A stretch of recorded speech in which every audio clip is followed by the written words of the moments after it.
আমরা এখন যেটা পড়ব সেটা হচ্ছে কয়েকটা অক্ষর উচ্চারণের সামান্য পার্থক্য। ভালো করে লক্ষ্য করব।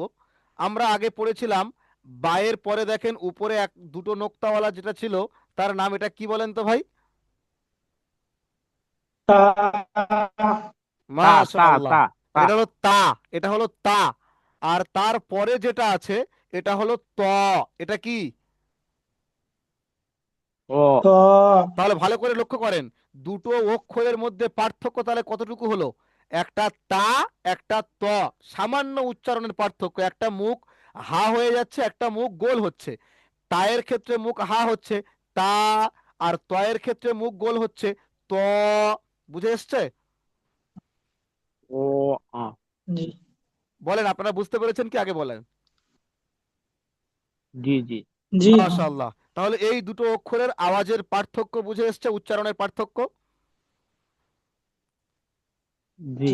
মাশাআল্লাহ। তারপরে দেখেন, এটা হচ্ছে ছোট হা, হা, হা, এরকম। আর এটা হচ্ছে বড় হা, হা, হা। কণ্ঠনালীর মাঝখানে এখান থেকে উচ্চারণ হবে হা। তাহলে একটা হলো ছোট হা, আর একটা হলো হা, বড় হা। বুঝে এসছে না আসেনি? জি জি। বুঝাচ্ছি। মাশাআল্লাহ। তারপরে এটা দেখেন, এটা হলো কি? কাফ। এটা কি? পাফ আর পাফ। এটা কি? কাফ। এটা হলো, এটা কি? কফ। এটা কি? অ। কফ। পাফ। দেখেন, এটাও তাই। সামান্য পার্থক্য। একটা হচ্ছে বারিক হচ্ছে, মুখ হা করে, কাফ। আর একটা হচ্ছে কি? কফ, মুখ গোল করে। বুঝে এসছে না আসেনি বলেন? জি জি আচ্ছা। বুঝাচ্ছি। মাশাআল্লাহ। এটা ভালো করে দেখেন, একটা হচ্ছে সিন। সিন অর্থাৎ যে সিন আমরা বলি না, একটা সিন দেখেছি আজকে, একটা সিন দেখেছি আজকে, এই ভিডিওর এই সিন দেখেছি। তো এটা হলো সিন। আর সেটাকে যদি আমরা চেপে বলি, চেপে, সিন, সিন, সিন। বুঝে এসছে? জি। মাশাআল্লাহ। তাহলে এই আটটা অক্ষরের উচ্চারণের সামান্য পার্থক্য আছে। কতটুকু পার্থক্য আছে? সামান্য পার্থক্য। সামান্য পার্থক্য। সামান্য। জি। আরো একটা জিনিস আমরা শিখবো তাহলে আজকে। একটা ইম্পর্টেন্ট নোট কি পড়লাম, যে আটটা অক্ষর এমন আছে যাদের উচ্চারণ কিন্তু সামান্য পার্থক্য। বুঝে এসছে? জি। জি। জি। এরপরে সাতটা অক্ষর। কটা অক্ষর বললাম? সাতটা। কটা অক্ষর? সাতটা সাতটা সাতটা অক্ষর এমন সাতটা। আছে, সাতটা অক্ষর এমন আছে যেগুলো সর্বাবস্থায় মুখ গোল হবে, মুখ গোল করে পড়তে হবে। যেমন তার মধ্যে আমরা কোনটা কোনটা পড়ে নিয়েছি, এই একটা পড়েছি, এই একটা পড়েছি, হ্যাঁ কি না? অ। ত হুম। আর অ। কফ, ত আর অ। কফ। অফ। জি। খফ। তাহলে এই দুটো আমরা মুখ গোল করে পড়েছি। খফ। আরো কয়েকটা আসছে দেখেন। এই দেখেন, সদ। আমার মুখের দিকে তাকান, সদ। দেখেন মুখ গোল হয়ে যাচ্ছে, হ্যাঁ কি না? ওর। জি। তারপরে জটা ওর। দেখেন, জদ। ওর। এটাও মুখ গোল হয়ে যাচ্ছে। তারপরে ত, এটাও মুখ রদ। গোল হয়ে যাচ্ছে। তারপরে জ, ও। এটাও মুখ গোল হয়ে যাচ্ছে। তারপরে গইন, র। এটাও মুখ গোল হচ্ছে। তারপরে খ, গইন। এটাও মুখ গোল হচ্ছে, এটাও মুখ গোল হচ্ছে। খ। তাহলে আমরা এখানে কি শিখলাম বলেন তো? কটা অক্ষর মুখ গোল করে পড়লাম বলেন?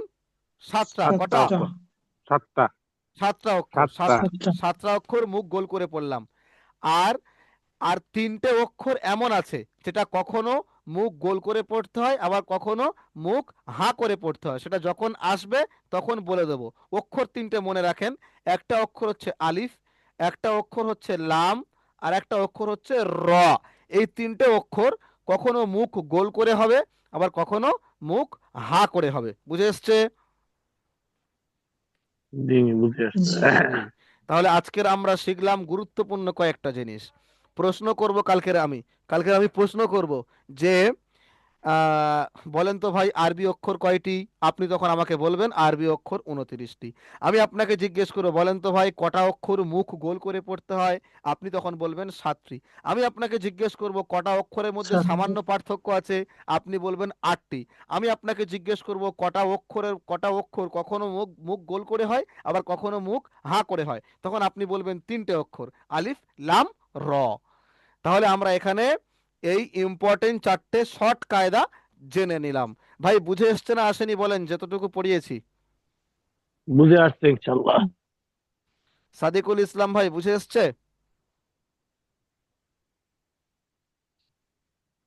জি। মাশাআল্লাহ, আল্লাহ কবুল করুক।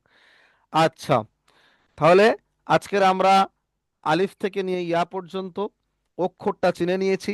আগামীকাল আমরা পড়ব যুক্তা অক্ষর, অর্থাৎ একটা অক্ষরের সঙ্গে আর একটা অক্ষর জুড়লে কেমন দেখতে হয় সেটা আমরা আগামীকাল শিখবো ইনশাআল্লাহ। ঠিক আছে ভাই?